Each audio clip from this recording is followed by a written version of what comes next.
Namaste, Hari Om, welcome, Shalom Alaikum, Shalom. I am Mathura Das, and welcome to my live stream share. I think this is number 25. It's kind of almost the penultimate one in a sense in this series of the shares.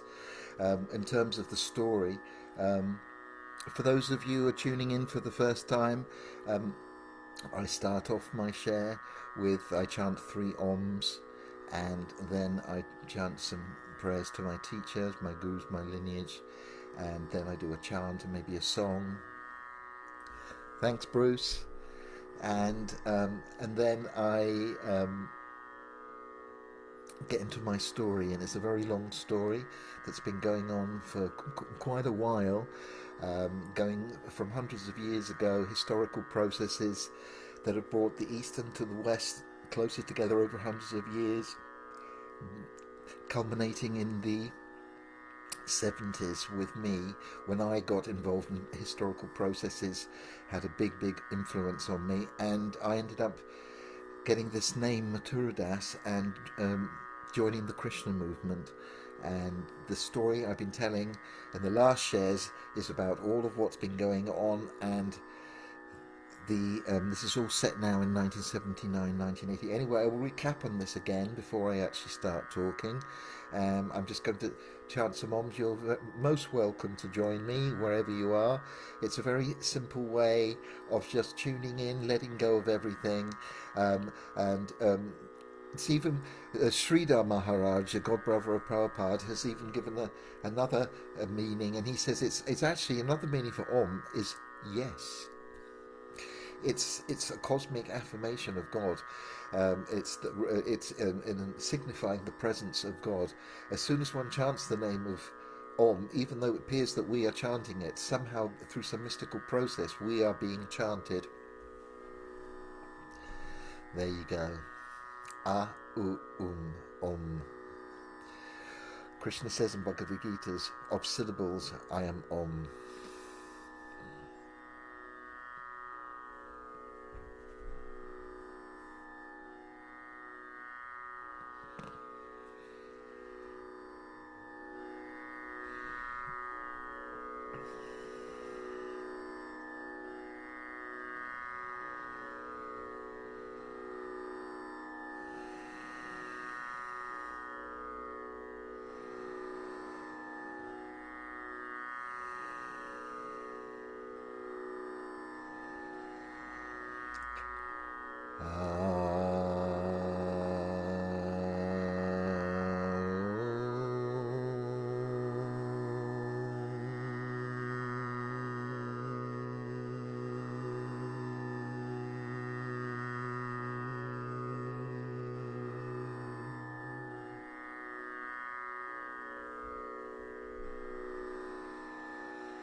Om Ajnanatimidandasya Jananjana Salakaya Chakshurmilitam Yena Tasmai Shri Guruve Namaha Shri Chaitanya Manobishtam Stapitam Yena Bhutale Swayam Rupa Kadamayam Dadati Swabadantikam Vandeham Shri Guru Shri Juta Padakamalam Shri Guru Vaishnavamscha Shri Rupam Sahagrajatam Sahaguna Raghunatamritam Tam Sajivam Sadvaitam Savadutam Parijana Sahitam Shri Krishna Chaitanya Devam Shri Radha Krishna Padan Sahaguna Lalita Shri Vishakanvitamscha He Krishna Karuna Sindho Dina Bandho Jagatpate Gopisha Gopika Kanta Shri Radha Kanta Namostute Tapta Kanchana Gaurangi Radhe Vrindavaneshwari Rishabhanu Sute Devi Pranamami Hari Priye Bhaja Shri Krishna Chaitanya Prabhu Nityananda Shri Advaita Gadadhara Shivasari Gaur Bhakta Vrinda Bhaja Shri Krishna Chaitanya Prabhu Nityananda Shri Advaita Gadadhara Shivasari Gaur Bhakta Vrinda Jaya Shri Krishna Chaitanya Prabhu Nityananda Shri Advaita Gadadhara Shivasari Gaur Bhakta Vrinda Panchakalpatarubhyascha kripa sindhubhya eva cha patitanam bhavanebhyo vaishnavebhyo namo namaha Namo Vishnu Padaya Krishna Prestaya Bhutale Srimati Bhaktivedanta Swami Niti Namine Namaste Saraswati Devi Gauravani Pracharine Nirvisesha Shunyavadi Paskacha Deshatarine Hare Krishna Krishna Krishna Hare Hare Hare Rama Rama Rama Hare Hare.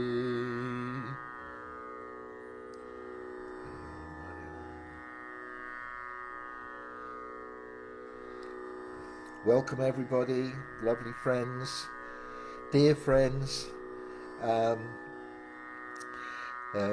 and new friends and people who are going to see this in the future. Who knows where this is going to go. I'm so happy again to and proud and honoured to be able to share so many of these shares with so many people, and it's great for me, and if everybody else enjoys them, that's so much, makes it all that much better. Okay, I'm going to just change the key.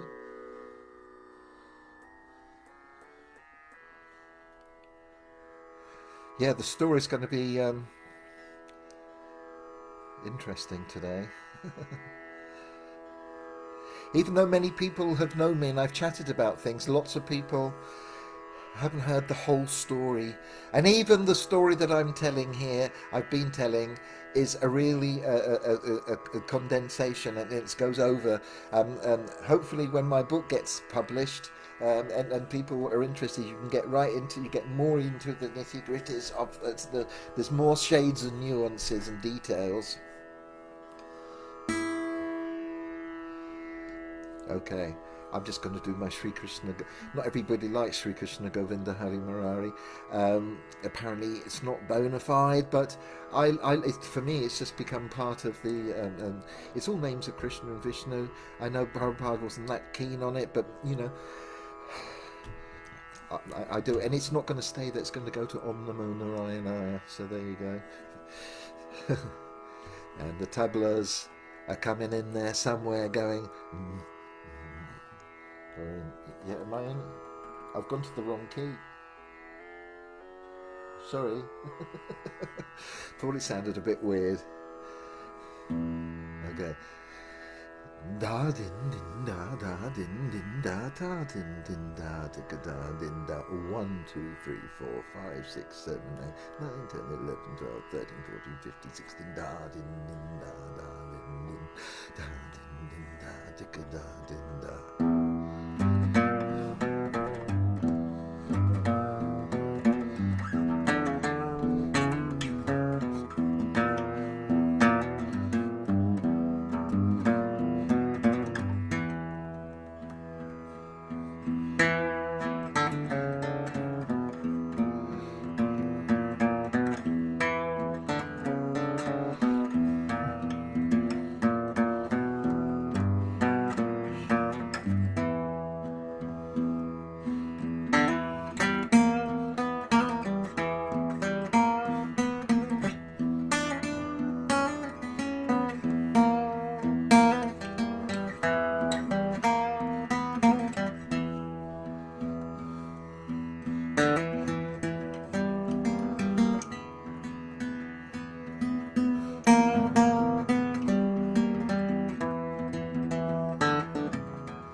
Shri Krishna Govinda Hari Murari.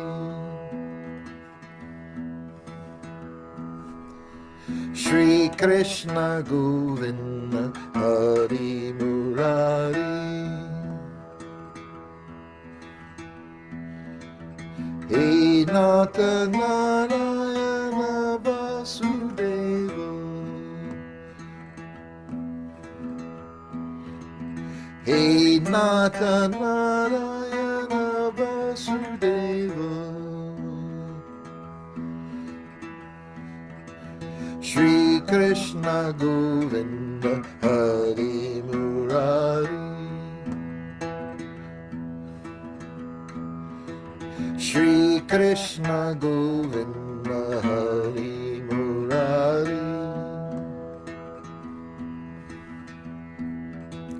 He Nata Narayana Vasudeva.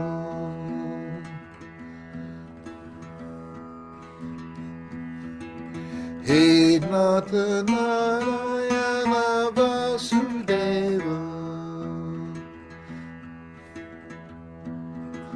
Shri Krishna Govinda Hare Murari. Shri Krishna Govinda Hare Murari. He Nata Narayana Vasudeva. Shri Krishna Govinda Hare Murari. Shri Krishna Govinda Hari Murari.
Krishna Govinda Hare Murari,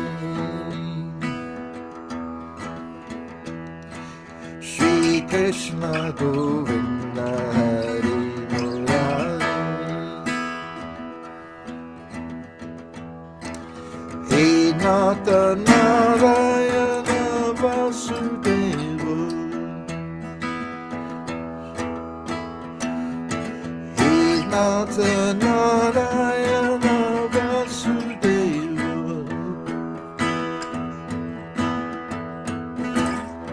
Shri Krishna Govinda Hare Murari, Shri Krishna Govinda Hare Murari, Shri Krishna Govinda Hare Murari.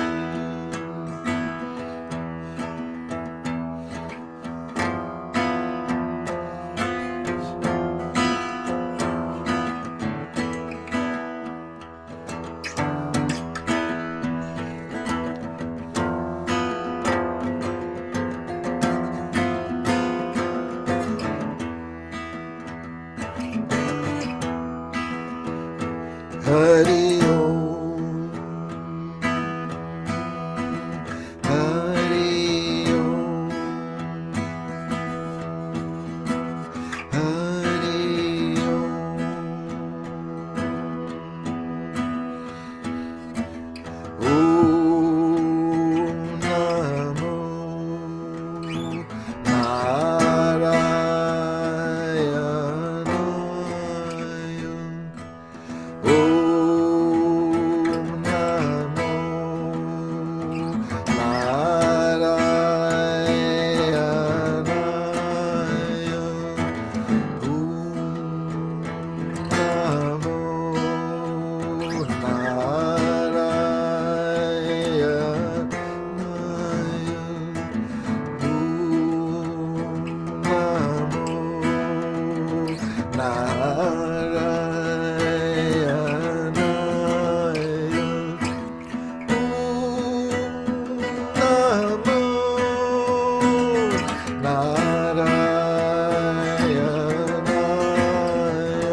Om Namo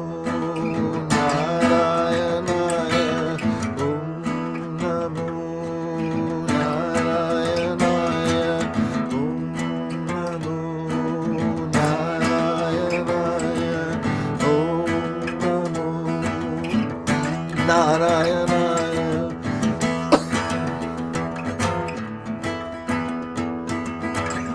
Namo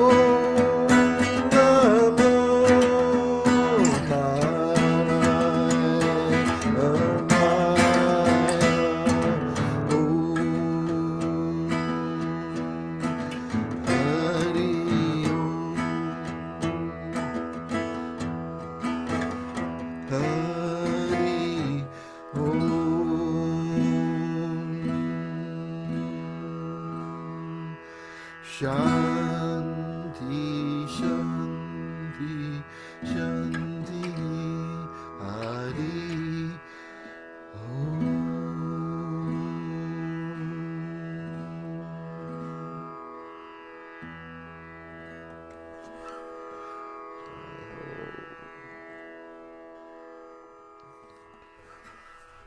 My mouth was a bit dry there.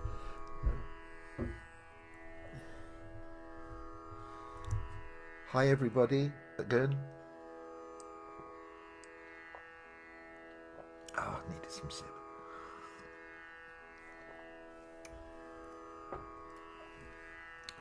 Welcome everybody who's just tuned in. That was a little mantra there, some chanting. Okay, it's a bit better.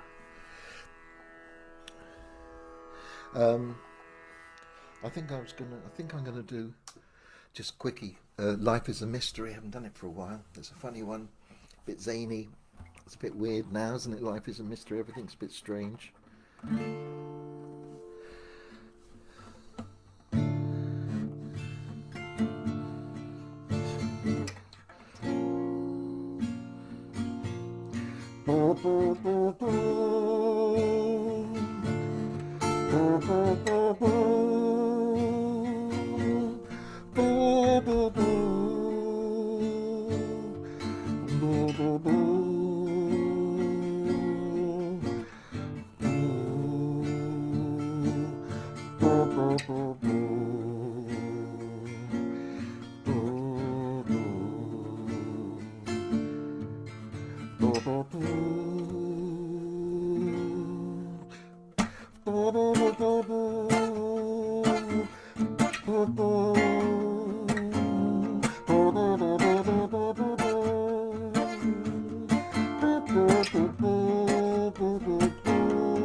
Is a mystery.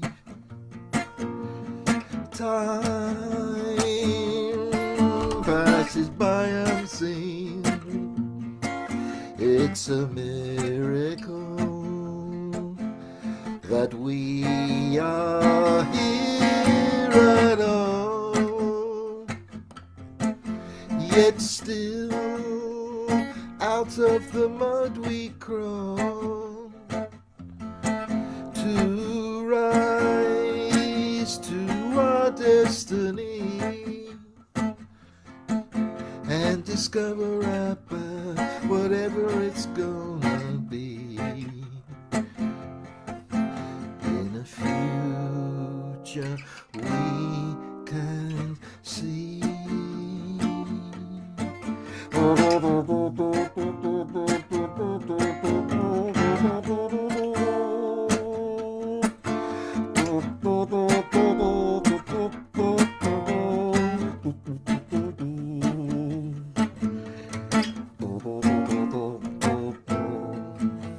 Lost in an ocean of endless choices, haunted by hundreds of millions of voices, just like a guru with loads of Rolls Royces and only one chauffeur who's reading James Joyce's book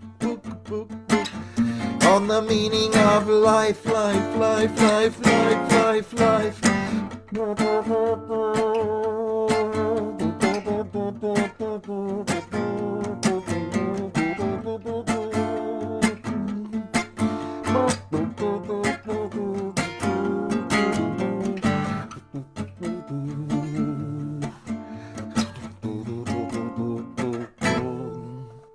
I feel like the hero of 1,000 faces, gifts from the gods, but no shoelaces.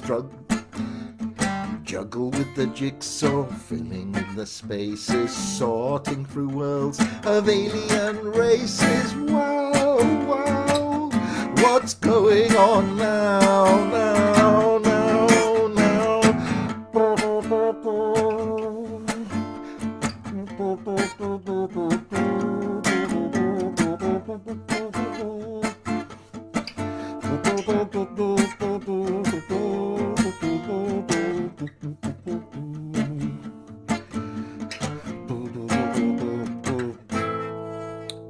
Life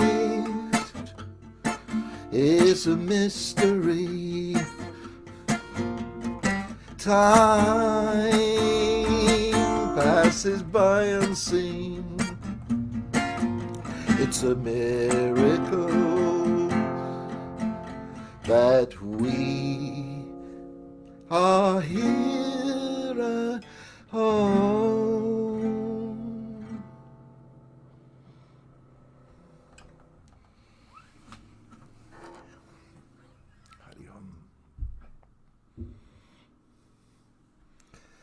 A song by me and Prana for the Bindu Bubbas.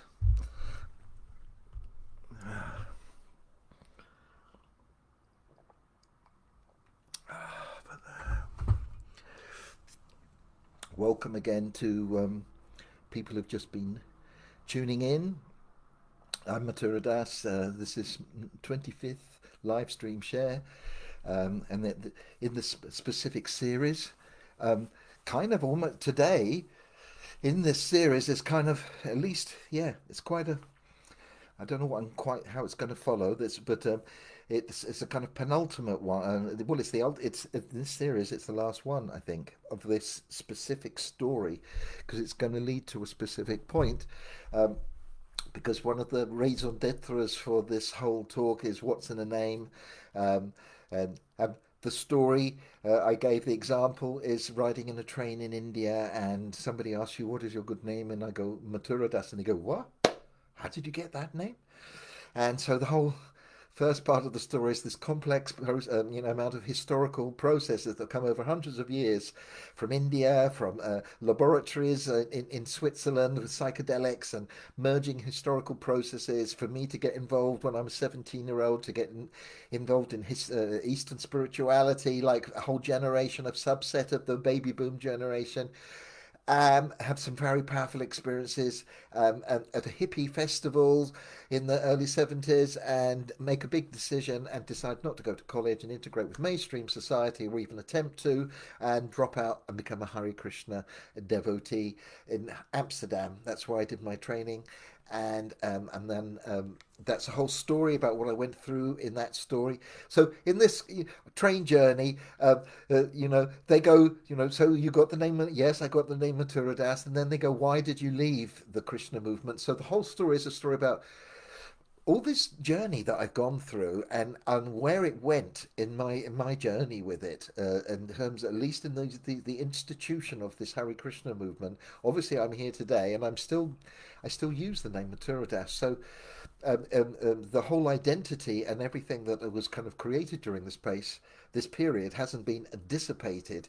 It's just that this specific phase of what went on is shortly to come to an end. And so this is this is what the story is about. It's kind of, why did you leave? And so these are the stories. These last couple of shares, I'm explaining what has actually happened to me, and it's all about this journey that I've been going through as an individual, as a spiritual seeker, a seeker of things that I've discovered in this incredible tradition that I've been introduced to by Bhaktivedanta Swami. There's an art, there's a culture, this whole bhakti philosophy has been expressed over hundreds and hundreds of years in India, through poetry, through drama, through art, through music. And most of the Krishna devotees, not all, had no idea about this background. And now Prabhupada was gone from the physical plane, and I was on my journey to discover different answers, but I was coming into confrontation with members of the Krishna movement who'd risen, who'd become strengthened their power bases since the time of Prabhupada passing away, and were now kind of dictating about how this organization was run, and how it saw its members and what it expected of its members, and so on and so forth.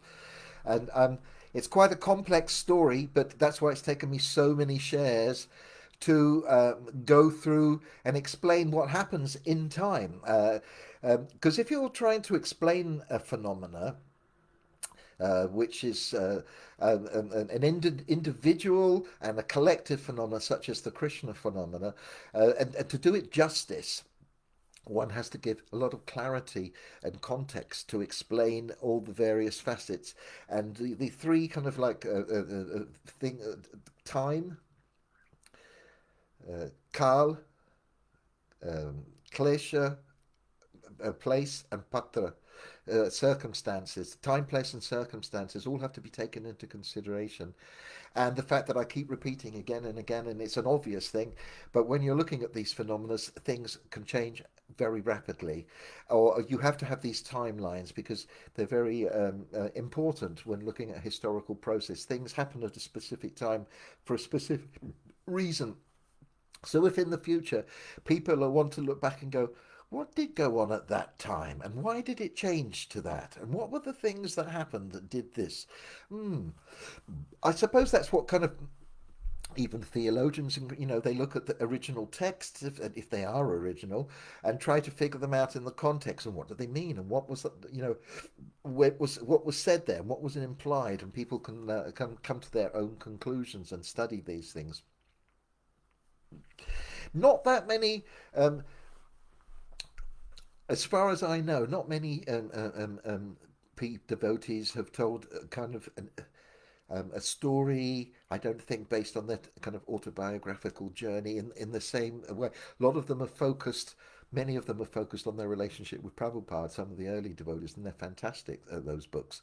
And there's some other books that have been written kind of about it, and some by scholars and academics, some by devotees who have been in it, but not always it's their personal story. Yeah, they may have kind of like have a little bit going on with the book.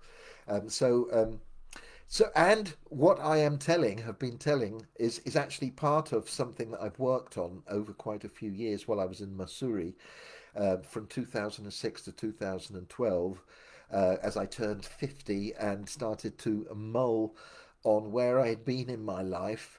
And I had this opportunity. My mother had passed, had a little money, didn't have to worry, had a beautiful place, British Raj bungalow from the 1840s, incredibly eccentric but very interesting landlord who was a writer. And I just set to work going into this story and thinking about many, many things. So lots of what I've been saying, it's not, I've just kind of suddenly remembered it. It's based on research, even though my manuscript is unpublished and it's been sitting for a little bit, and I haven't really looked at it, especially at the beginning when I started doing the series. Everything was ad lib, ad lib, ad lib.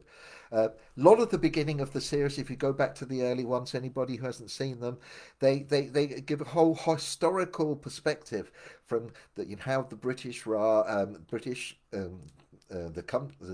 Europe basically, and India got closer and closer, and then eventually England, and the British Empire, and the British Raj, and then what happened in Calcutta at that time when a certain class of Indians were educated, and they started to have a different idea about themselves and about the worldview.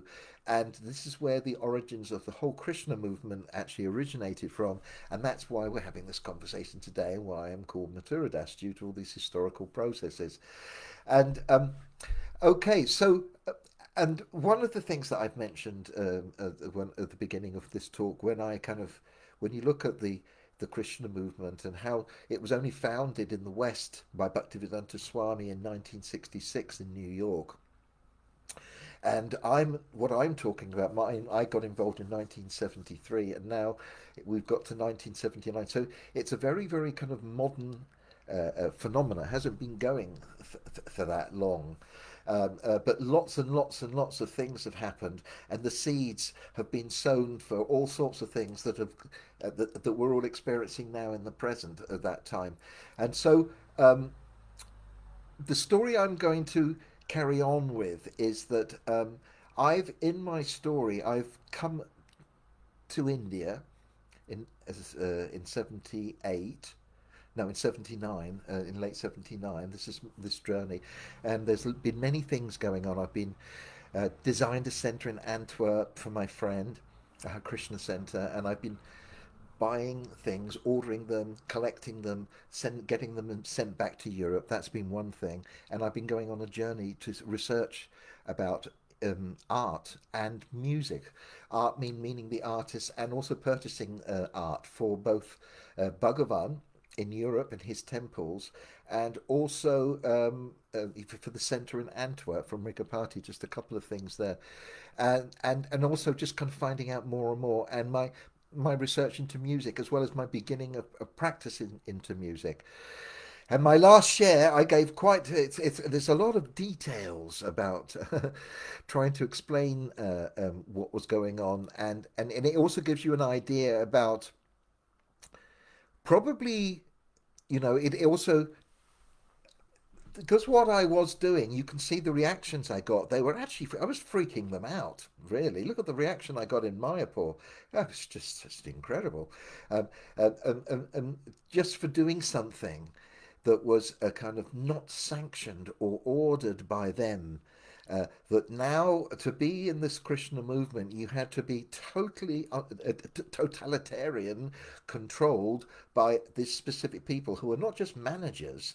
They are now these gurus who've suddenly got this absolute right that they think over everybody, not just their own potential disciples, but even their god brothers. This is the kind of like the trend of what is happening, at least with certain of the individuals, specifically Bhavananda, Bhagavan to a degree. Even though having a clash, we have personally worked things out.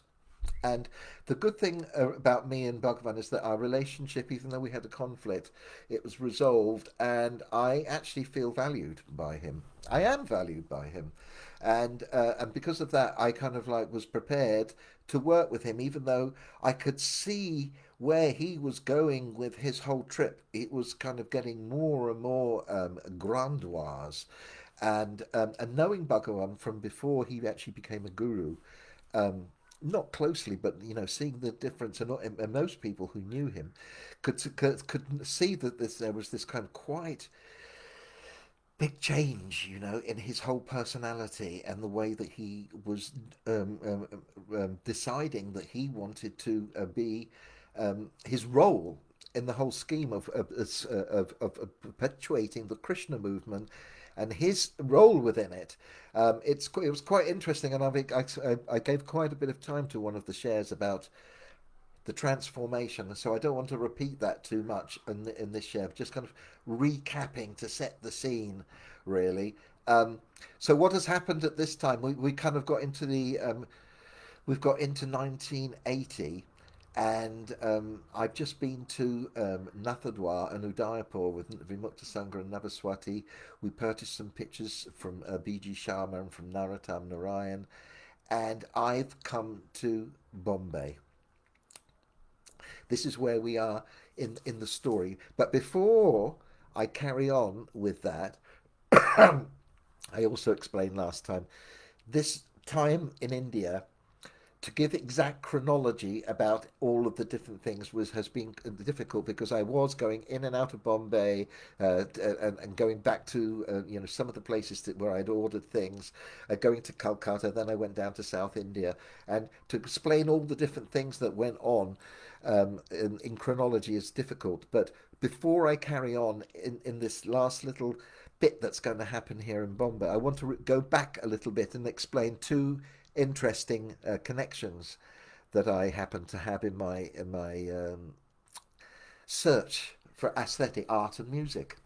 And while I had been in Calcutta, I had met. I told you I met this family, the Chobes, and this very eccentric gentleman who was the patriarch of the family, who kind of sat at his hotel, the tourist inn on Sutter Street, and held court there. He had kind of very white skin, lighter than me, and grey hair. And he used to like his booze, and he used to talk to all the guests, and he used to like classical music and sing and all these different things. And in his day, he knew loads of people, and one of the persons that he knew was Pandit Jarsaj when he was younger. He knew all the story of the family, his brother Moni Ram, and I can't remember the other brother. And while I was there, I told him I was going to go to Bombay, and he gave a letter to give to Pandit Jasraj from him, from long, and I thought that's a nice way to get introduced. And they didn't know his new address, so I got that from Dattaram, my connection in Bombay. He seemed to know about everybody in the music industry, or who are musicians. And then I also was going to wanted to see an artist called SM Pandit. And I didn't know really what to expect, because I'd just seen his paintings, and I'd heard, talking from B.G. Sharma, I'd found out a little bit how he fitted into the scheme of the commercial art poster story, because his style was very, very different. But I could see that Indra Sharma had been quite influenced, and apparently they were all about the same age. Indra Sharma and B.G. Sharma had come to the J.J. School of Art in Bombay and left Nathadwar and got trained in some kind of more modern techniques. And S.M. Pandit had been there, but he was coming from a very different angle, not a traditional kind of Vaishnava from Rajasthan. And he was quite influenced by the kind of Western masters, by kind of Rubens and people like that. And also he became a he used to do these quite dramatic posters for Bollywood in the 40s. You know, quite those kind of Gone with the Wind, quite dramatic. And when you used to go to Bombay in the old days, well, before they did photography and printing, it was loads of the huge boardings were painted by hands, but those were copied mostly from designs and things that by people that like SM Pandit had done. That was just one of the things he did on the side. And the reason I'm talking about them together is because the day I had this amazing day where I met one after another because they literally lived round the corner from each other at Shivaji Park in Bombay. And I went to SM Pundit first, and I knocked on his door, and I think maybe his wife came to the door, and I said who I was, and they were very kind. They invited me in, went up to the flat, and met him. And at that time, he looked like a bit like Sri Aurobindo did in his later days. He had grey hair tied back. And he had a beard. Very impressive gentleman. Looked quite different when he didn't have that. Apparently, he had some strokes or heart attacks, and for some reason, some doctors recommend not cutting hair. I don't know why, but I've heard about that before. Maybe that was the reason Ravi Shankar grew a beard at the end as well. Or anyway, he looked very, very impressive, and he spoke very good English. He was very cultured, and we got on extremely well. And he told me his story about his life, and he started to show me pictures and stuff. And he had a very amazing style. He had this one picture. In his living room as you came in, and I had to I said, can I have another look at that picture? It was like in Calcutta at the Banerjee house. If you see a painting and it's original, not just a print, please, can I just see it? And it was incredible. It was Lakshmi just kind of standing with light emanating from her, quite kind of popular style, but it was real, and it was incredible. Her jewelry and everything, and her belt, everything seemed to glimmer and float. The whole thing seemed floating, and when you went close to it, you could see it was all. Boom. The way he'd done it was masterly. The way he'd done all the artwork, it was absolutely fantastic, and yeah, and he told he was actually more of a shakta. He was not a teetotaler. He sometimes used to like his drink, like a little bit of whiskey and things like that. And he said sometimes he would just wake up in the evening, or he would just have a kind of a vision, of the goddess or something, and he would just sit there and just paint for non-stop, maybe a day, two, or whatever, hardly eat, do anything, or sleep. He would just go into a trance and do stuff. And he was very famous. He was brilliant at doing quite voluptuous women and stories from the Mahabharata and the Itihasyas of women sitting and talking classic pictures, but the incredible foliage and the light and the mist, and had very good understanding. He was way ahead in terms of kind of anatomy and posture and composition than B.G. Sharma and Indra Sharma, but they were very, very different, different styles of art, and they weren't trying to copy each other at all. And so it was great. But I was also trying to figure out what he could do. And then he's such a good portrait artist. He was famous. So he's had, in his book, he showed me all these pictures of all these top famous people from, politicians, singers, industrialists, famous characters. One of the most famous pictures of Vivekananda in modern times is a very amazing picture that he did. Massive picture of Vivekananda standing with a turban at Kanyakumari, and yeah, he was really, really good. And so I thought, Prabhupada, and I'd mentioned, I think I communicated to Bhagavan, and he was up for having a picture of Prabhupada for, life-size picture for New Mayapur, for the chateau. And so we sat there, and and over a couple of, we talked first of all, and I actually was carrying at that time a folder which had a selection of some of my best pictures, my favourite artwork from different S. Banerjee and some of Narottams, and really good selection. And I had this with me, and I was just showing him his ones, and he even gave me some photographs, some stuff, and he showed me this.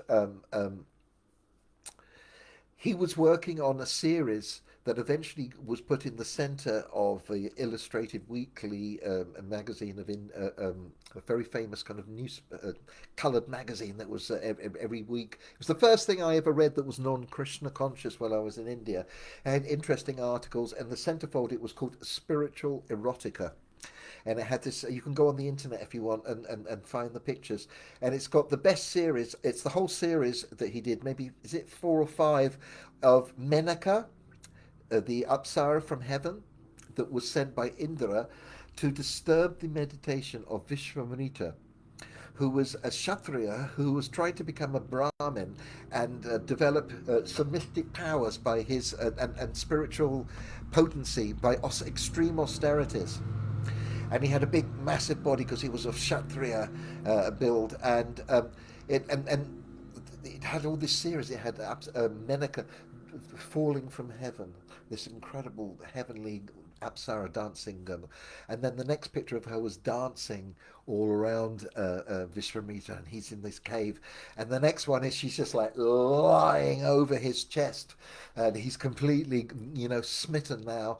And the final one is one that I managed to keep for years, and it had where he's sitting there and he's got this look and he's got these beads, and she's sitting there with her hand on him going, I'm sorry, I was sent by Indra, and he's sitting there and he's thinking, what have I just done? All those years of meditation, Anyway, from that union, there was that's not in the series, but Ravi Varma did a couple of, the famous picture where Menaka brings the offspring of that, what happened between the two of them, and this amazingly beautiful Apsara offspring and yogi offspring, rishi offspring, was born Shakuntala.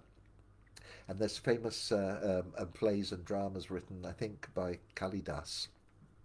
Maybe it's Kalidas who wrote the play of Shakuntala, which I haven't read.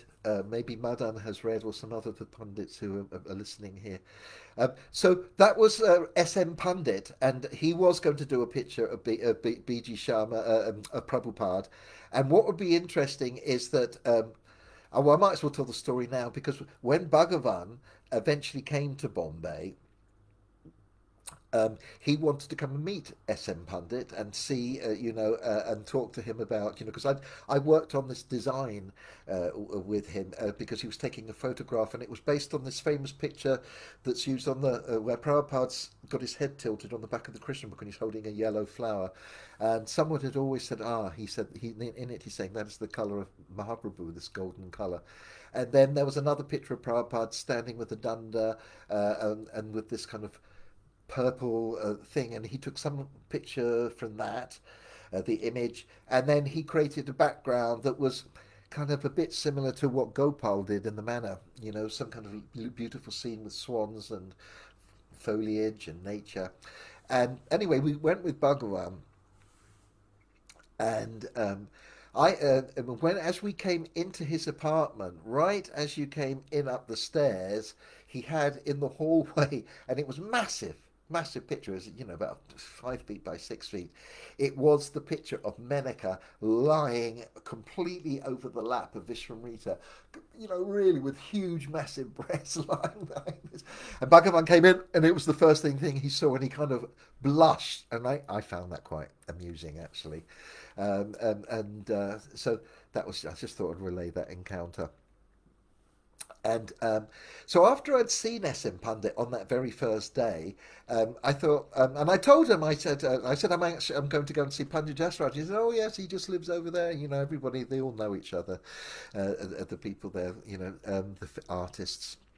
And so I did a similar thing. I just went over, knocked on the, it was quite a bit. We spent quite a long time talking. I knocked on the door, and actually Pandit Jarsaj came down himself. And he actually had a vest on and a lungi. And he looked at me, and he was kind of really relaxed. And And I said, "Hi, I'm Maturadas from England, and I've heard your album uh, on Surdas Padavali, and I loved it. And then I've got to know some more of your music, and I have a letter from somebody that you know in Calcutta that I've come from." And he said, come on in," and this is how what was happening to me at this time. I mean, I just walked up the stairs into his living room, and I sat down, and we just started talking. And I think, first of all, I gave him the letter. It was from Mr. Chobe in Calcutta, and he smiled and laughed and like this. And he said, "What have you got there in your folder?" And I said, "Well, I've literally just come to see from SM Pandit. I'm working with different Indian artists, and I got these pictures." And I showed him, and he loved them. And he had not really he hadn't heard of B.G. Sharma at that time. And I had some kind of quite a good collection of these new pictures of his.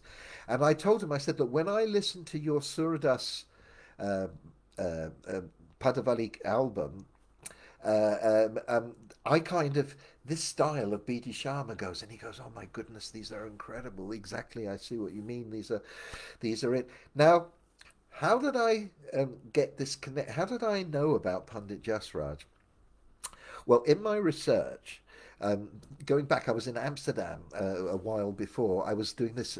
I was just before I went overland to India. I was getting this collection together, and of music. And one day I went into an Indian shop in Amsterdam, and they, like lots of Indian shops, they they sold many things, and they had a few Indian records, and there was just one record there, and it had a picture of Srinathji Krishna standing with the big eyes, the deity, and it was nearly all it wasn't in English on the front, and I turned over, and it just had a little bit of English, and it just said Pandit Jasraj, Surdas Padavali Nityakram, and I just said, "What's this?" He said, "I'll play it." He had a record player, and he put it on, and it starts, Shri Krishna Sharanam Mama. And I just said, "Yeah, absolutely, give it to me."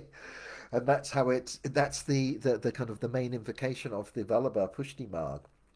And apparently the album had been made for the 500th anniversary of Surdas. So Surdas must have been born a little bit, quite a decade or so, or a few years before Mahaprabhu. So if Mahaprabhu is Chaitanya Mahaprabhu is 1486, then Surdas must have been 1470 something. I could check that out anyway. So anyway, that's how I discovered Pandit Jasaraj. Now, there was something very interesting about that album, is that in all the different music and styles I've been listening to up to that time, um, uh, um, vocal or instrumental, were based on a classical style called Khyal. And Khyal was developed at a certain period, and what was and I've been studying now, and I knew that the Drupad music was earlier, and this music that was being sung on this album was not Khyal, it was bhajans of Surdas. And they weren't your traditional, just popular Hindi North Indian. It was done in a style, and later on I discovered that that style is a Drupad influenced style, but sung in the mode of kind of classical bhajans rather than long extended classical pieces. And the Vallabha Sampradaya, that's the kind of tradition that they've been following for years, and it's called Haveli Sangeet.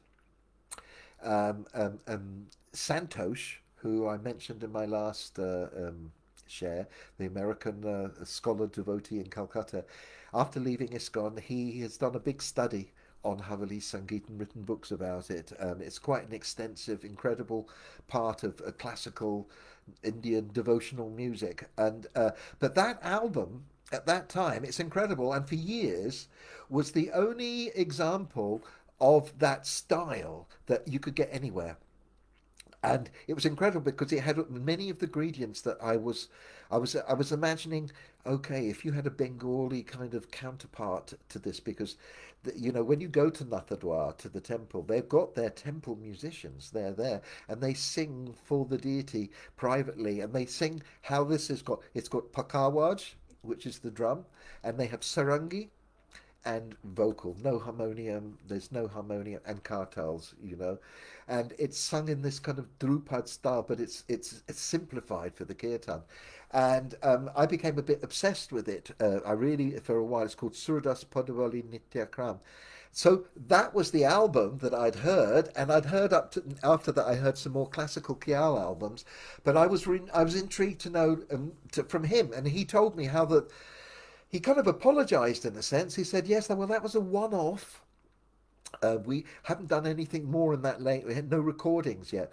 But it's interesting because a few years later, he got more and more deeper into, because he wasn't born into the Pushti Marg, into that lineage. It was something that he got more and more involved with.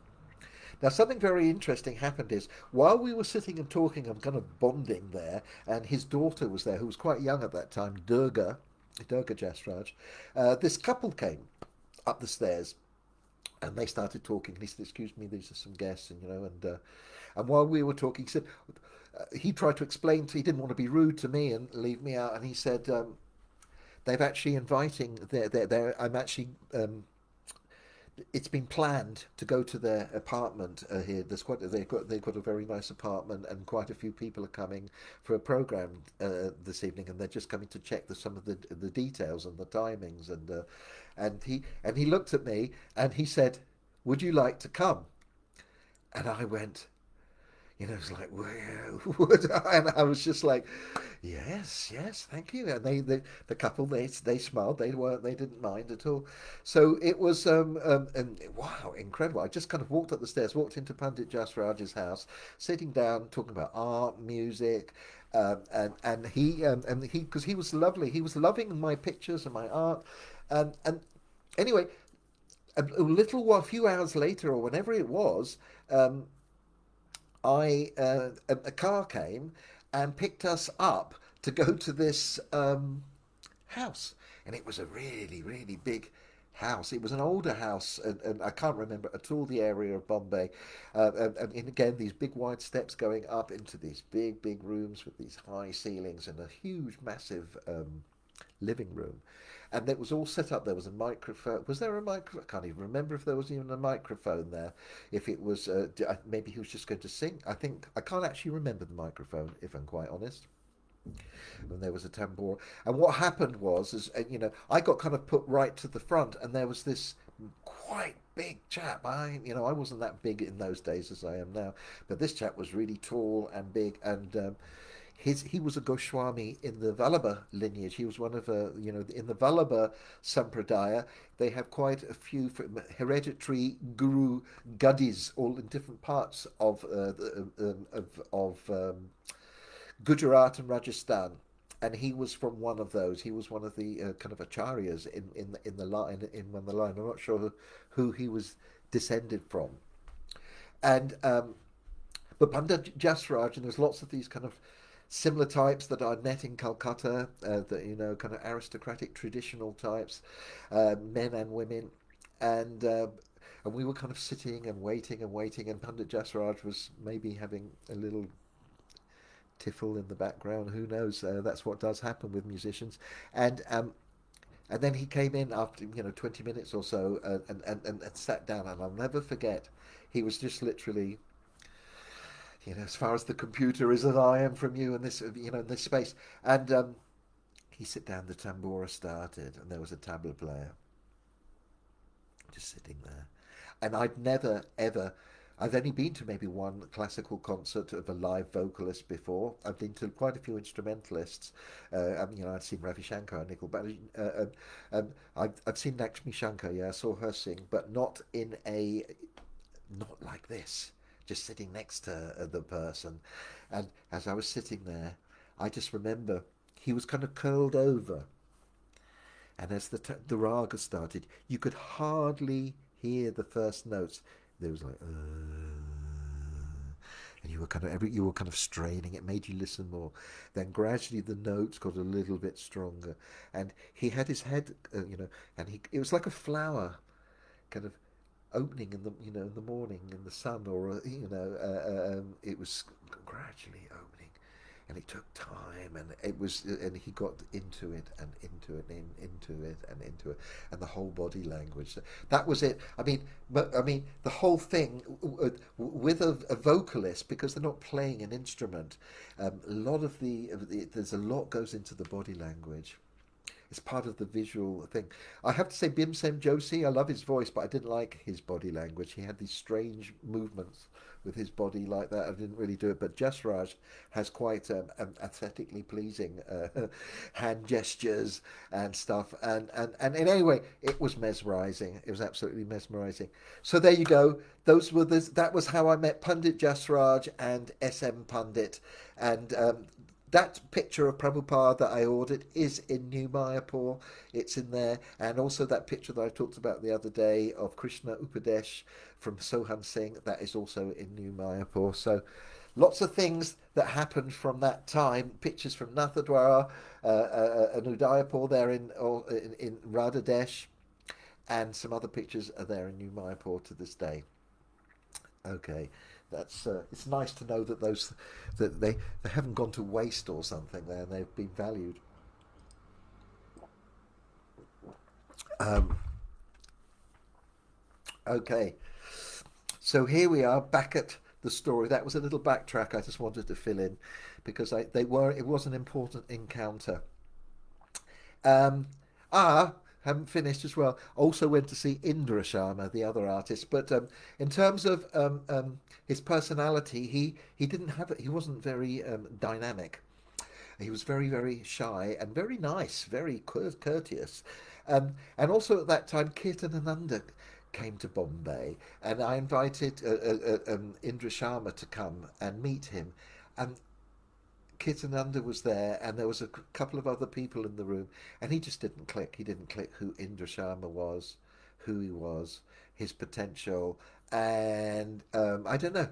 I just was not impressed at all with Kirtananda. I couldn't understand why, for so many years, so many devotees have been talking about him in such a way, and I was underimpressed. But that was just me. I was becoming very jaded and cynical with a lot of these leaders at that time. I was enjoying hanging out more with Pandit Jasraj and different artists, if I was quite honest. So there you go. So now back to my story. There's no. We're in Bombay. It's after the festival. Bhagavan has specifically come to Bombay because it's quite a big time for them all. They all come to Mayapur, and there's all this big political thing, all these different leaders. They deal with all this stuff that they're into. It's quite a lot of pressure on them all. And then they go to Brindavan, and it kind of carries on there. And then and it's like being a rock star or presidential candidate. Everywhere you go, there's just people, and you have your followers. And he was traveling with one person at that time, a very nice chap called Keshi Shatru, who was from the Caribbean, I think Jamaica, and he liked reggae music. He was very flamboyant, and he used to wear like a bit of a turban. He used to wear a fancy dhoti, and he was kind of Bhagavan actually didn't like to be surrounded by quite rigid fanatics. He liked people kind of the people he liked were people who were quite cool. And when Bhagavan had got to Bombay, I think Sarabi was there as well. I mean, I just remember we were all in Bhagavan's room in Bombay. He was just chilling out, after all of that. And it was just the only person who was not his disciple was Keshi, and he was in the room. And then there was Sarabi, me, and Narottam, and Narottam and he was very relaxed, and it was like he was hanging. He was like relieved to be able to kind of like be with kind of people who he could just be himself with. That we weren't kind of like we knew, he couldn't pull one too much over on us really, and. And then you would hear kind of the knock at the door. One of his disciples would come in. He'd get off and he'd kind of go, "Yes," and he would go into this kind of guru kind of mode, kind of posy thing. I suppose everybody does it to any, movie stars, rock people. I don't know, but I was watching it all. I thought, my goodness, what a kind of pressure he had. I remember I remember going to his room at that time, and because I needed to see him one day, and it was before the class he was going to give, and it was seeing him in his room, and he was all kind of, kind of quite relaxed, and then suddenly and I saw him a little bit later going down to give the class, and it was all that thing that I'd seen when the Napoleonic walk, the slow thing with the gesture of the head and everything, and it was like, phew, I was just like, wow, what a trip, basically. So all this period, I had mentioned that when I got branded as being poisoned by Bhavananda in Calcutta, and I'd gone through this massive kind of questioning of everything. During this period, I really, really, really thought about things, and a lot, a lot, a lot, a lot. It was constant. I couldn't stop myself, and because I could see things were reaching ahead, and I didn't know how they were resolved. But in my head, I was psychologically prepared to leave the Krishna movement because I could see that that was what was happening. In fact, in one of the conversations in Bombay as well, uh, uh, you know, devotees were already right at that time. Within the first year, they were, older devotees especially, they were leaving. They were leaving. This was the trend. You could see it, and one of Bhagavan's big heroes was Bhadaraj, and I heard him say, "Oh, and Bhadaraj is gone. I've heard he's smoking marijuana," and I just thought, wow. I thought that's incredible. Bhadaraj was one of my heroes as well, and I just thought, wow, this is what's going on. People are leaving, after years of being staunch devotees. They've been part of Iskcon. Everyone's got their different story, people are beginning to leave. And I had a really good friendship with Shivanath, who I'd met in Amsterdam. And he was funny, very funny devotee, very intelligent, been in India for years, longer than most devotees, joined in Australia, and I'd heard that he'd got a job at the restaurant in London, in the Healthy, Wealthy and Wise, at the Soho Street Centre. And I thought, maybe I can do something like that. Um, if I have to go, I was still hoping against hope that I could stay in India and had this kind of idea about possibly, um, working with B.G. Sharma, Indra Sharma, these different artists, get them to do some beautiful paintings because the temple needed so many pictures, and they could be used to decorate the temple. They could be used for illustrating books. We could print posters. That could be my service. I could make a little bit of money. I could maybe get married. Da da da da da. I thought this is because I couldn't live this. I wasn't living this kind of old school Brahmacari story anymore. I was way on a different part of a path where I was at that time. And so Bhagavan's, there's the setting, Bhagavan's there, and my really, and Narottam, Narottamananda, who's his very old friend. They've known each other since childhood, and Narottam had come to France, worked with the Pujari work. He'd come to Vrindavan. They'd been brought to Bombay. He was very talented, very good cook, very high standard, very good taste about everything, really, and he had his room, Pujari room, very small room behind where the deities were in Bombay, up at the top, and I used to go out there and hang out with him. And what had happened was, I'd one day, because Bhagavan was there for a few days and he had all sorts of things going on, and I was kind of going to see him in his room, and then I think he was going to leave. That was it. He was going to leave. And I needed to have this kind of this kind of round up talk with him about whatever it was that was going to be. Wasn't sure. So I went into his room, and he was really on top of it and really full of himself. And he was basically just saying, um, I'm where it's at, really. Everyone's coming to my zone now. Mathura, it's all happening in my zone. He said even Narottam's coming to my zone. He's going to come shortly. And I went, Narottam's not mentioned anything like that to me, and I've talked with him quite a lot. And I said, "Are you sure? Are you sure Narottam's?" He said, "Yeah, yeah, yeah, Narottam." And then he went on and on and on and on, and I think most probably it was time for him to eat or something. And so we said, "Okay, look, you go.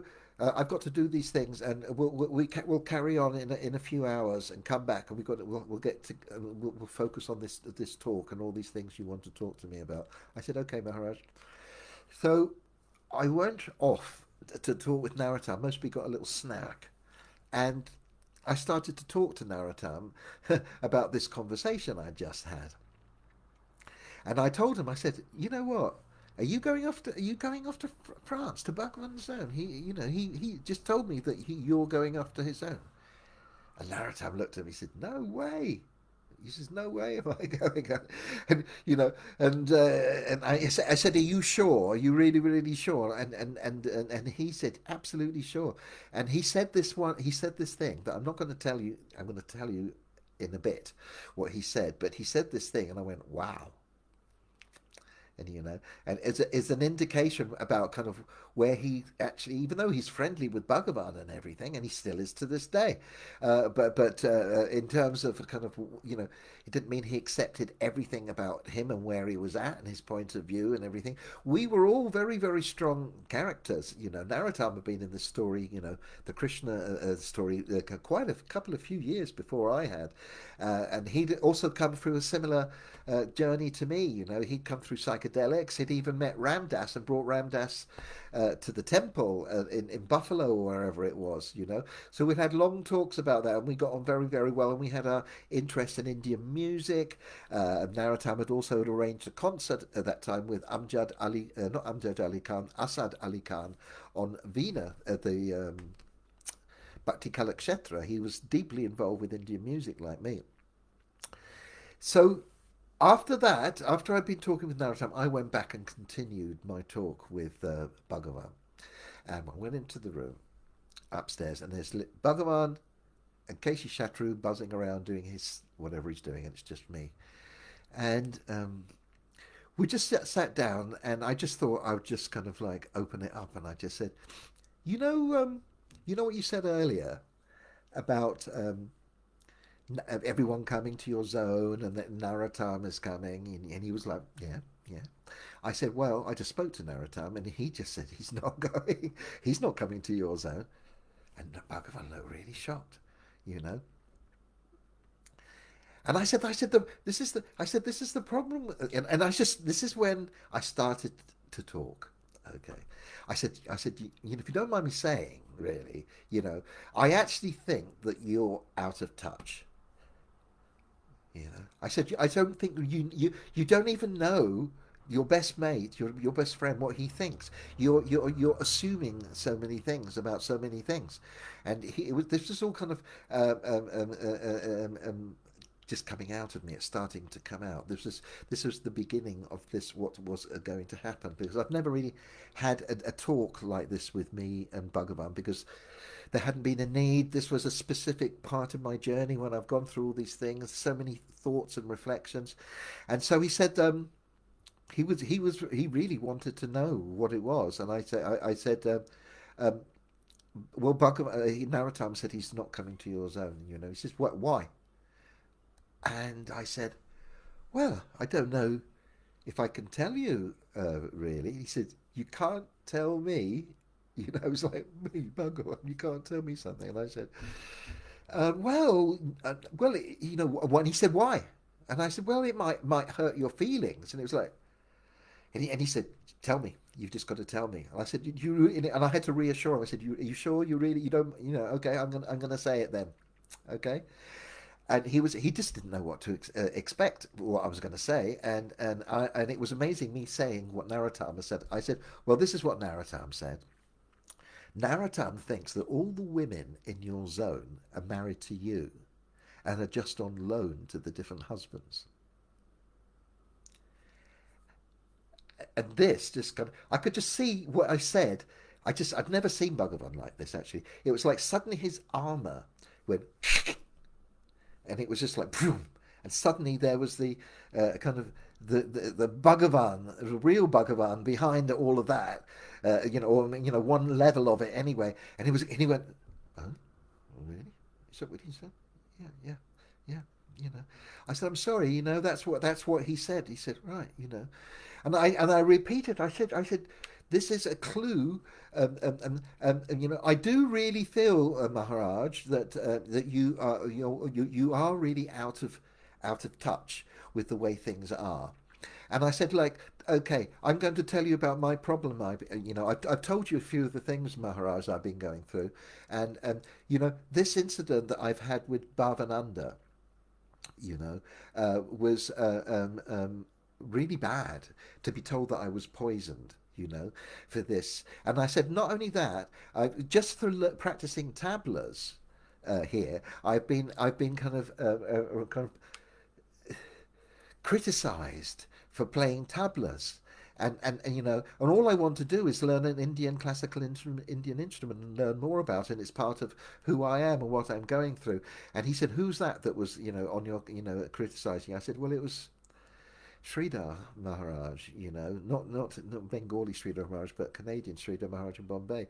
And he was saying, "Oh, he's just envious." Or something, Bhagavan tried to come up with some kind of reason for it, and then I said, look, what is going on now? I said, Maharaj, look, for the last few months I've been going around and I've been talking, and what's going on is, like I said, like me, I've been in the movement for so many years, and I've gone through a journey, and my nature of who I am I need to be engaged in a service which is according to my dharma. And what is going on with many devotees is in our journey is we all join very young, and we're all going. Many people are beginning to get married. There's a lot of young people starting to get married at that period. And people are going to astrologers. I said, I know that, Oja, Ashutosh Oja, I'd gone in Delhi, and people were going there, getting their charts done. And it was a kind of I'd done this research, and it was a huge wave of people who were all just trying to figure out, because this is what was going on at that time in Iskcon now. We got to this bit, we got to this journey, Hare Bol, Hare Krishna, and now suddenly the institution that we were being part of and dedicated our lives to was suddenly going wobbly, and it was changing into something else. And people were beginning to question who they were. And many people had been out on Sankirtan for years, giving out this and that. There wasn't, for many people, there was no way that they could sustain doing that anymore. They were looking for things to do, and it was this whole thing as well of being a kind of, what do you do after the temple has not really been looking after the individual needs of the devotees. It's just been looking after its own interests, and so what's happened? It hasn't really figured out a plan to maintain and sustain the resources that it's put so much energy into make the devotees, which was the whole thing. It was all, and so they could come out, this is when I started to, and he was kind of listening to Bhagavan was kind of amazed. I just started to go on a roll, and I said, what I think is happening is with loads of devotees leaving and maybe falling down is whatever, is because they're losing their taste. Because if you end up doing a service that you're not happy about, it just becomes miserable after a while. You need to do something that's satisfying, that's vocationally in harmony with who your nature. That is the teaching of the Bhagavad Gita, to do something in harmony with your nature. That is the whole purpose. And just to think, to expand the Krishna movement. I don't think that just getting lots of Sankirtan vans and just getting as many people out on this kind of one-dimensional view about what the whole Krishna conscious movement is about, that it's only about kind of, okay, Prabhupada said it was, it pleased him and it was a very important thing and it earned some money, but to suddenly I don't want to say hide behind that, but to kind of use that kind of the emphasis on that one service was missing out, and so there was lots and lots of devotees satisfied. So I was giving a talk really about my research of what I've been I'd noticed, because it was so dominated, the Krishna movement, about Sankirtan, Sankirtan, go out and go out, sell books, that to do something radical like learn a tabla was considered like ooh, steady on, to enough to the point where they're kind of like talking like, what's he doing? This is something subversive. Subversive behavior. It was ringing alarm bells in people who had a kind of quite narrow understanding. Some of these devotees have suddenly decided, I'm going to be a sannyasi and that's my role and I identify with this, and they don't really, when you focus on that role, you don't really kind of it's all focusing a lot on so-called detachment, and it's not talking about, and we also know that most of those sannyasis were very, very attached, and lots of them have kind of suppressed desires, but they don't quite understand the role of people who maybe have to get married, people who have to earn money, people who have some kind of like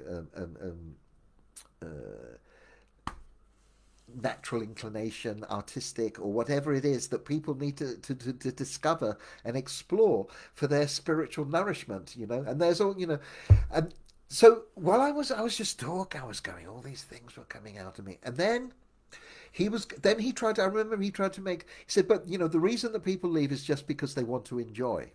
That's it. It's as simple as that. And I said, yeah, but why? Why do they want to enjoy? It's like, I said, I gave everything up for years, and most devotees, we all did it, and we're for Krishna, and we've served and served and served. But how long can you go on in that doing things that aren't really, really kind of like totally satisfying, and that's why you lose your taste. And he wasn't quite. And I said, look, okay, let's go on to another subject that runs parallel to this, because it's like about what the whole Krishna movement is. Like I said, you can't just kind of imagine that the kind of to expand the Krishna movement is just to get lots of Sankirtan lands.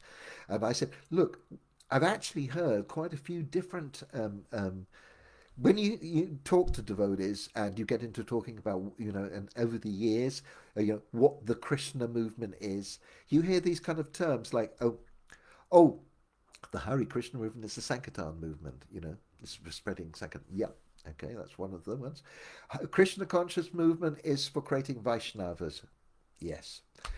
Oh, the Krishna conscious movement is for creating Brahmins. The Krishna conscious movement is created to create Varnashram Dharma, and so you had these kind of vague, these terms that were kind of flashing, but what do they really mean? What do they actually, any of them mean? I mean, only really later, even at this time, people weren't really discussing Varnashram Dharma. Prabhupada had been discussing it, but what was going on now is this thing that I've been experiencing.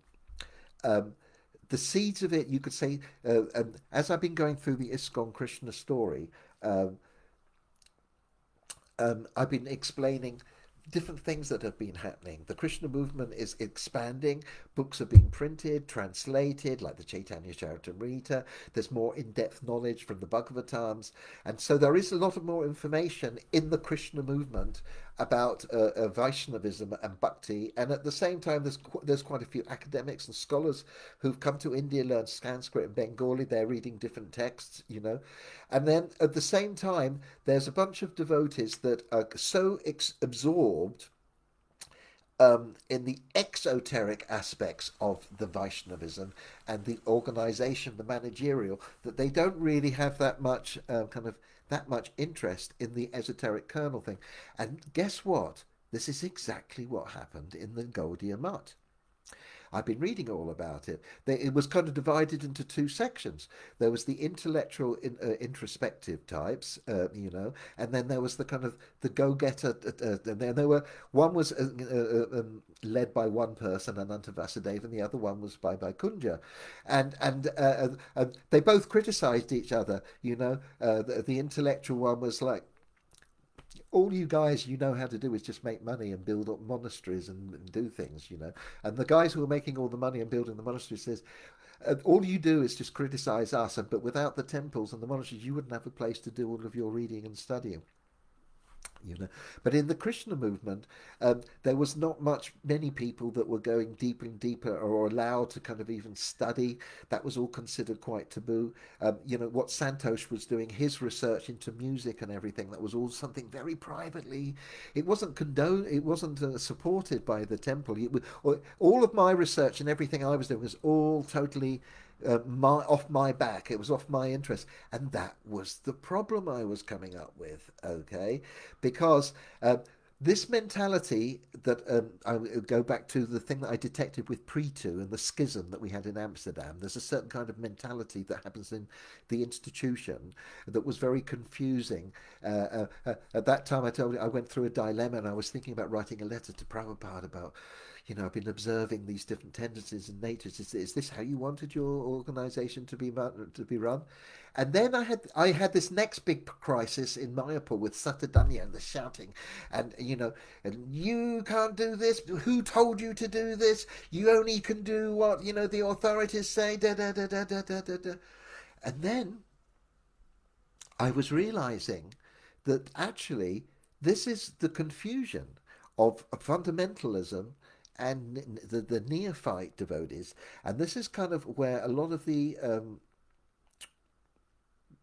negative aspects of cultism come into the Krishna movement, and the spiritual dimension and the tradition becomes kind of subjugated to the tyranny of a management of people who are quite insensitive, and they try to kind of have in some kind of weird, perverted way, usurped the whole idea of Krishna consciousness and supplanted it with institutional consciousness. In other words,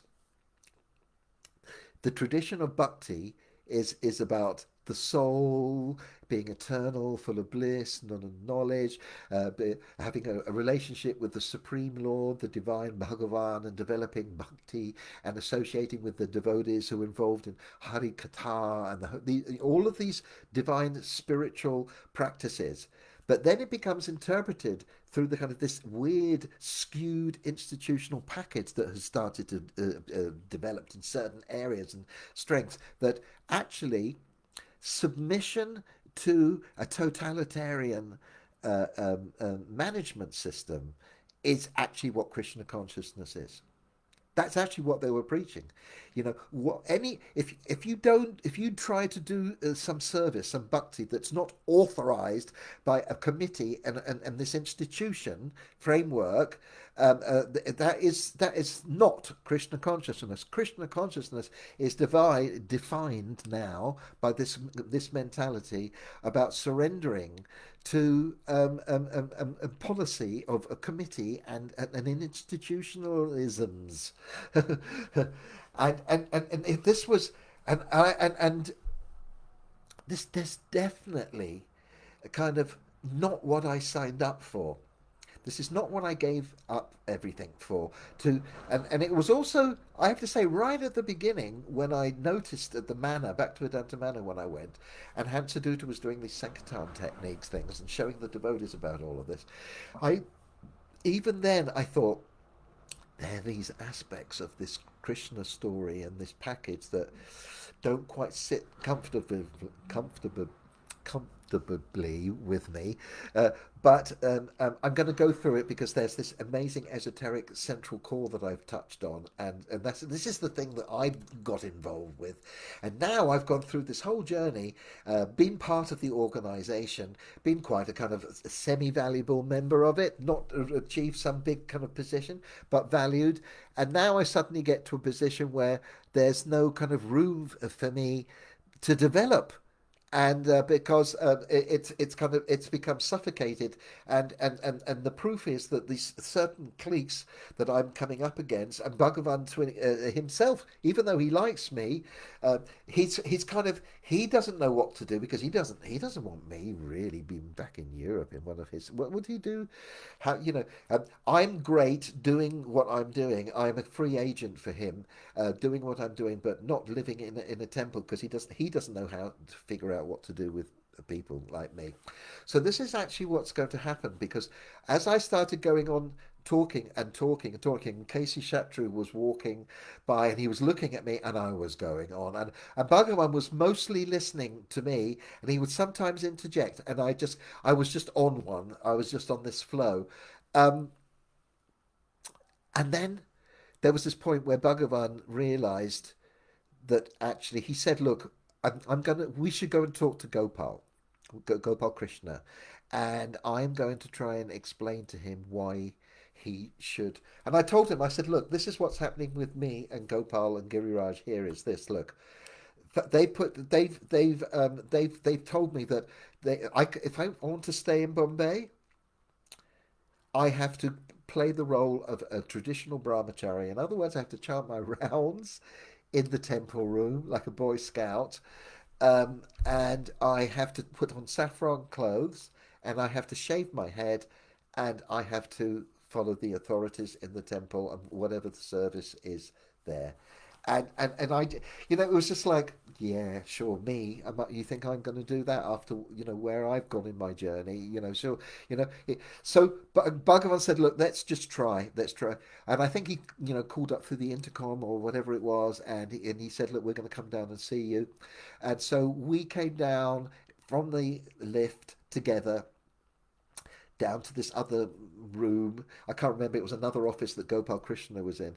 And when we came in, I'm sorry if there's people out there that have affection for Gopal Krishna Maharaj and respect, but this is what happened to me, and it doesn't mean that just because this happened to me and this was an altercation that he's not a valuable person in his own right. But this is what happened with me and my story. I came into the office where he was sitting down. Well, it wasn't an office; it was a resume. He didn't. He kind of maybe looked up once and looked down, and Bhagavan said, "Mathuradas, Maharaj, Mathuradas is a special." He tried to kind of big me up. Mathuradas is a special devotee. He's very talented. He knows a lot about art and music and has very good connections with all the people here. And he could work with the Bhakti Kalakshetra and help with the different art and all the different artists here. And he can also help me. I need somebody here in India. But I think and he's also in this part in his life where he's thinking about what he needs to do, which ashram he wants to move to. So I think you need to give him a bit of kind of slack, and appreciate his talents. And while he was doing this, Gopal Krishna was actually sitting there with his head. He'd taken sannyas recently as well, and I've known Gopal Krishna for the last few years when he was a married man in white. Not that made much difference, but there he was sitting there, and basically, as Bhagavan was talking, he just said he was just saying he was just wasn't interested in anything he had to say. He didn't even want to consider it. He'd already made up his mind, and and as Bhagavan got to, and he was like looking at me, I actually let it out. I was a bit rude and I was a bit cynical, and I just said, "See, this is what I said. Absolutely no. Look, he doesn't even want to talk about it, not even consider it. Okay, thank you, Maharaj. Okay, I'm leaving. I think I'm going to have to leave the Krishna conscious movement now, because nobody can, and Bhagavan kind of wanted me to go before I said anything else worse than that. And we went out, and he was actually genuinely quite himself shocked that how kind of narrow-minded, and actually kind of actually understanding my reality of how difficult it was. I've just explained to him what it's like to be, well, I mean, this is 1980. I'm only 23, 24. I've given up my life since I'm a 17-year-old, dedicated it, and suddenly I'm coming up, I haven't got any academic qualifications. I haven't got any kind of things. What am I going to do? But I'd already, while this was all going on in my head, and I told Bhagavan, I said, "Well, look, if it all doesn't happen, I will just go back to England, most probably work in the restaurant like Shivanath has done, because I've heard that's what the devotees can do. At least I'll get some kind of connection with the devotees and like that." And as we walked out of Gopal Krishna's room, we came to the lift that was going to take him up to his room, and we'd done our thing, and before he kind of got into the lift, he just said, "I'm very sorry, Mathura. I apologize." He said that I'm apologize that the Krishna movement isn't mature enough to be able to accommodate devotees like you. And he said, but I wish you all the well. And then the door closed. And then I think he was gone the next day. And there I was. I'd actually I hadn't been sacked. I'd actually handed in my resignation, really. And because I said, that's what I'm going to do now. I said, I cannot live in this movement. I'm going to actually leave the Krishna movement now because of all these reasons that we've spoken to. But, people who are listening will be kind of going, that's a little bit ironic, isn't it? Because he was one of the major chaps in the Krishna movement. And even though this is 1980, okay? Now, for people, quite a few people who are watching this are kind of second generation, and many of the people just joined during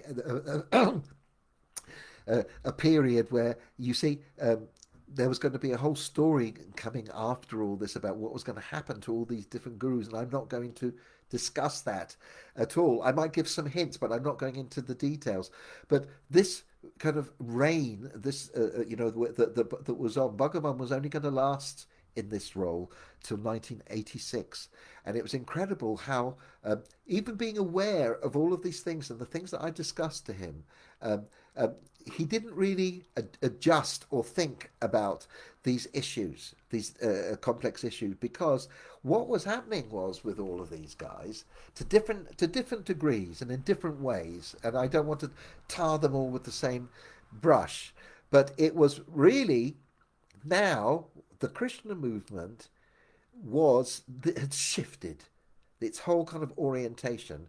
It was all now, the emphasis, was about them,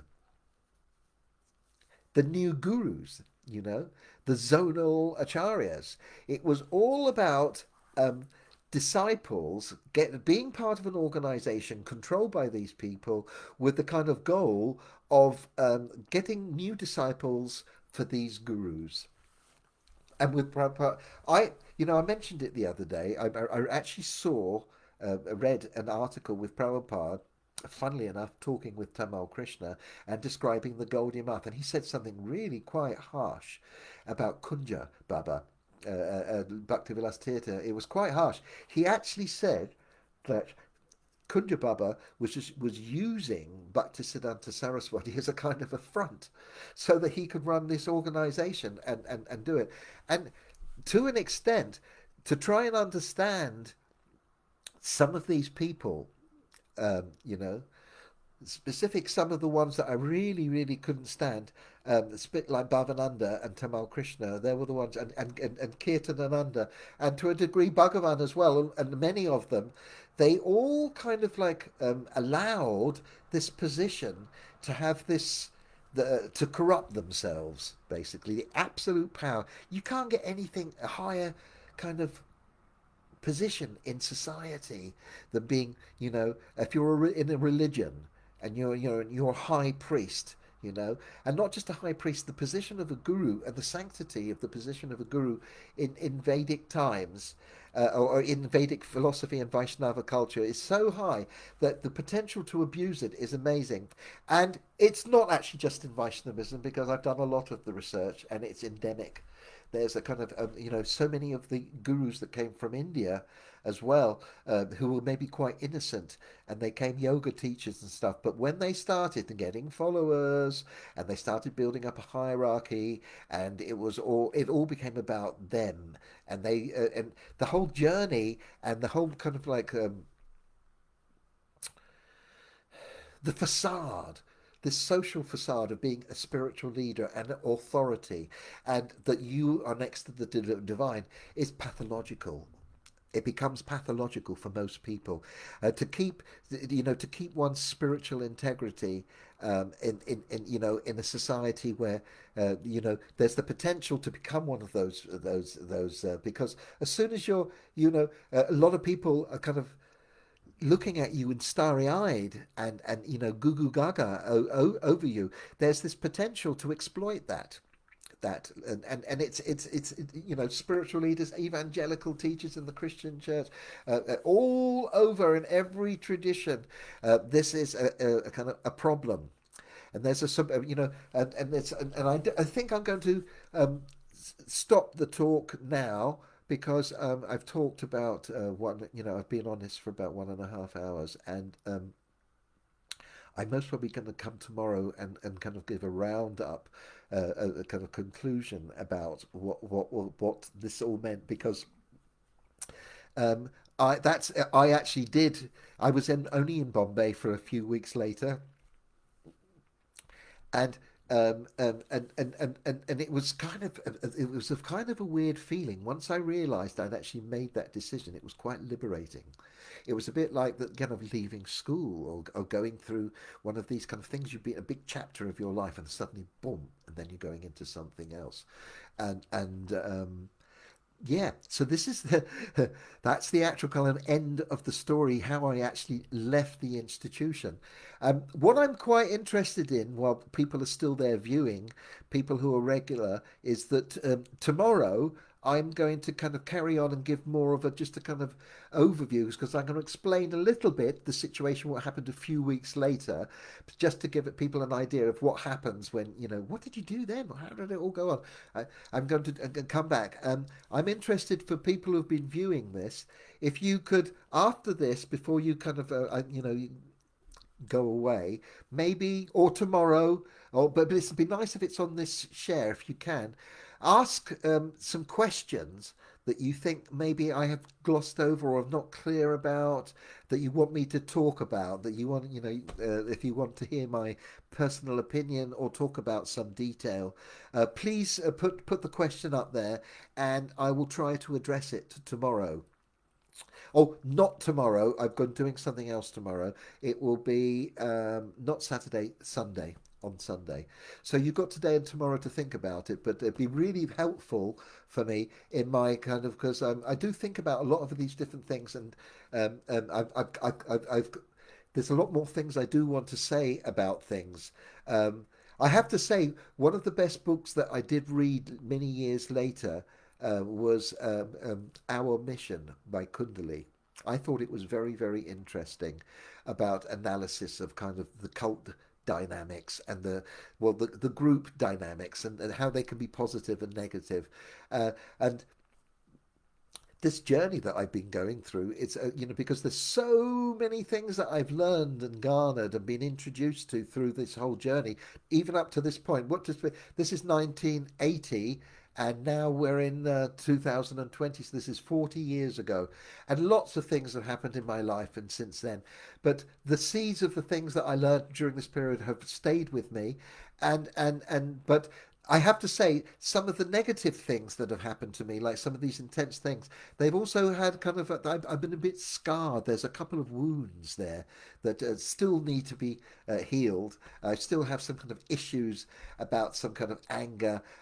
One book that's been written that I still need to read, and I thought the title summed up a kind of a mode of feeling, it's called Betrayal of Spirit. And I suppose that's the kind of feeling that many God brothers and God sisters of us that have felt that, you know, we felt betrayed by our God brothers and God sisters who directed the Krishna movement in a certain direction after Prabhupada left, and made it more and more difficult for people to be part of that movement that they wanted. They never considered that they would, you know, kind of move out of. But, you know, there is a big story behind every other story, and there are certain reasons for certain things.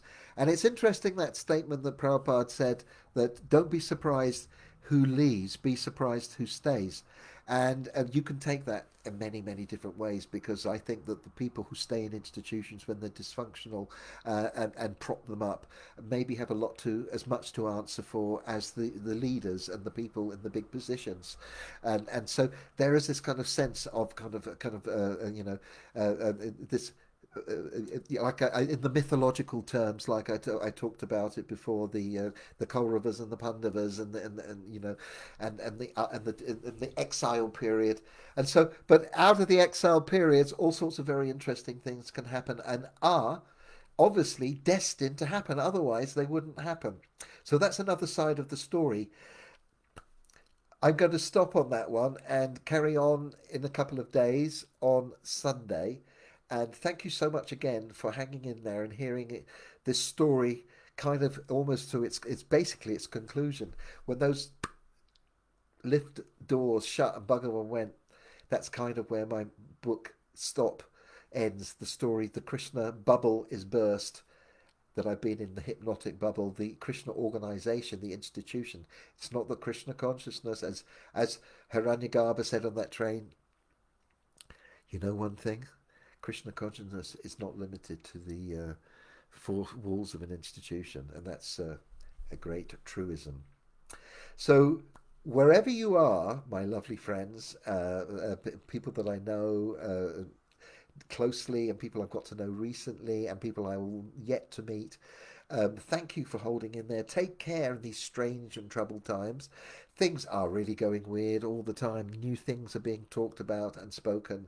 And I am trying to keep out of it as much as possible, even though keeping an eye on it. Can't be too naive, but I've got my own angles. And take care. Love you all. Big hugs. Hari Om.